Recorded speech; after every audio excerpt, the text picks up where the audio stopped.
नमस्कार मंडळी, मी तुमचा लाडका मित्र वरद विजय चव्हाण आणि मी तुम्हा सर्वांचं माझ्या युट्यूब चॅनलमध्ये स्वागत करत आहे. मंडळी, काल रिलीज होणार होते 3 मराठी सिनेमे. एक म्हणजे अल्ल्याड पल्ल्याड, त्याचा आपण रिव्ह्यू ऑलरेडी केलेला आहे. तो रिव्ह्यू जर तुम्ही बघितला नसेल तर त्याची लिंक मी तुम्हाला खाली डिस्क्रिप्शन बॉक्समध्ये देतोय. आणि दुसरे 2 मराठी सिनेमे जे रिलीज होणार होते ते एका माणसावरच आधारित होते. एका माणसावर म्हणजेच आपल्या जरांगे पाटील साहेबांवर आधारित ते बायोपिक होते. पण त्यातला एक जो बायोपिक आहे ज्याचं नाव आहे आम्ही जरांगे, तो पोस्टपॉन झालाय हे मला कालच कळलं. एनिवेज, चांगलं मूव्ह आहे की एकाच वेळेला एकाच माणसावर 2-2 सिनेमे क्लॅश होण्यापेक्षा आणि त्यातून जो मेन नट आहे मकरंद देशपांडे सर, त्याचे एकाच दिवशी 2-2 सिनेमे येण्यापेक्षा एक आठवडा डिले करण्यात काही हरकत नाहीये.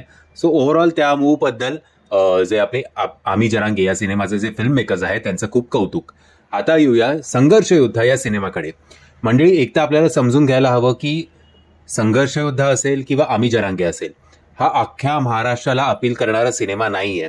हा एका स्पेसिफिक वर्गालाच अपील करेल आणि त्यांनाच हा कनेक्ट होईल हा सिनेमा.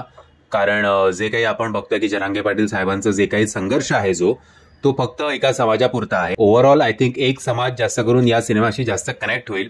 बाकी कितपत हा सिनेमा बघायला जातील त्याच्याबद्दल माझ्या मनात जरा शंका आहे. एनिवेज, हा सिनेमा माझा बघून झालाय. सिनेमा बघितल्यानंतर आता कसं झालंय ना की आता सोशल मीडिया असेल, न्यूज चॅनल्स असतील, डिजिटल मीडिया असेल, आमची पिढी मला वाटत नाही की न्यूजपेपर आणि सगळं वाचत असतील, पण ते लोक फेसबुक, इंस्टाग्रामवर येणारे विविध व्हिडिओज या सगळ्या आंदोलनाचे नक्कीच बघतात.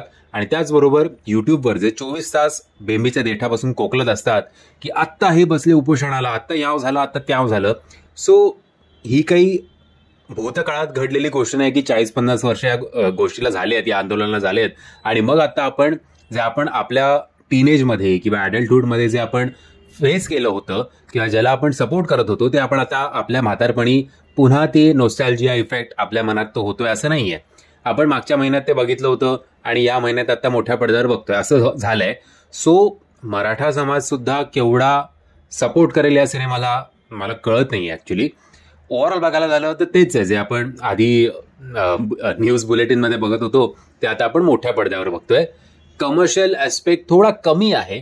अभिनयाच्या बाबतीत बोलायचं झालं तर रोहन पाटील यांनी टायटल प्रमुख भूमिका केलेली आहे.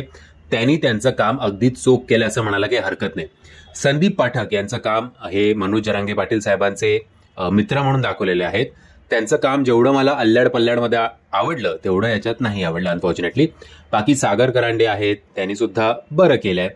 कारण आता जेवढं येतं तेवढं करतात ना. मतलब प्रत्येक वेळेला तुम्ही आउट ऑफ द कॅरेक्टर जाऊन किंवा मी चांगलं दिसायला पाहिजे मनोज जरांगे पाटील साहेबांच्या भूमिकेपेक्षा असं नाही होत. सो त्यांच्या वाटेला जेवढं आलं तेवढं त्यांनी चांगलं केलंय. मोहन जोशी सर सुद्धा आहेत, त्यांनी सुद्धा स्वतःचं काम चोख केलेलं आहे. श्रीनिवास पोकळे यांचा प्रेझेन्स जो आहे तो नक्कीच वर्क करतो. मनोज जरांगे पाटील साहेबांच्या मुलाची त्यांनी भूमिका केलेली आहे. बाकी अरबाज शेख यांचा छोटा रोल आहे as a news reporter. Surbhi Hande यांचं सुद्धा काम चांगलं आहे. बाकी सगळे आपण पास बाय करू शकतो. ओव्हरऑल मी एवढंच म्हणेन की जर तुम्ही त्या आंदोलनात सहभागी झाला असाल कधी ना कधी तुमच्या आयुष्यात तरच तुम्हाला हा सिनेमा कनेक्ट होईल. नाहीतर तुम्हाला या सिनेमाशी किंवा ओव्हरऑल आरक्षण या मुद्द्याशी तुमचं काही घेणं देणं नसेल. हे एक कटू सत्य आहे असंच म्हणायला लागेल. सो मी तुम्हाला सांगेन की बघा बाबा, OTTवर येण्याची वाट बघा, नाहीतर मग अल्ल्याड पल्ल्याड हा सिनेमा तरी नक्कीच बघा. म्हणजे मी आशा करतो तुम्हाला हा व्हिडिओ आवडला असेल. जर तुम्हाला हा व्हिडिओ आवडला असेल तर प्लीज या व्हिडिओला लाईक, शेअर आणि चॅनलला सबस्क्राईब करायला विसरू नका. जय हिंद, जय महाराष्ट्र.